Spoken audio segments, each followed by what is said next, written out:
Now, what you need to note is that there was these other graphs which were plotted. As I said earlier, sometimes some data may have so many categories that if you put it in a table, it will be so long and it doesn't make much sense. So some variables you can always choose to present them in a graphical format.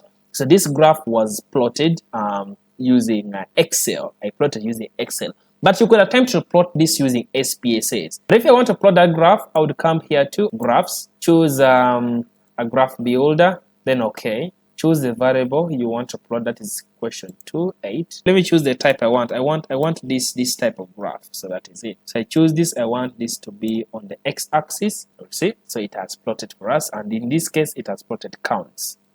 I can change that to percentage, apply. All right, so it has changed this to percentage, and it has plotted for us that particular graph. I can press OK, and then it will build the graph, and now the graph is here. It has been plotted. Of course, it has arranged it from the lowest to the highest. Try also plotting for these, what is the relationship with the person that has ever experienced intergenerational trauma. So when you want to plot this graph, this one again we plotted it using Excel. If I want to plot that graph, I come here to graph, come to chart builder, choose here OK.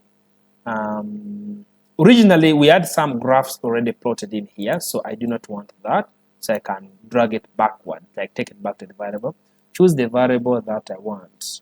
Question 2.11, what is your relationship with somebody with the intergenerational trauma? So that is question 2.11. Question 2.11 is here, so I drag that, put in the x-axis, and then it will plot for me that particular graph. When I press OK, it will generate for me that graph there for me. So we are basically done with that first section for the analysis.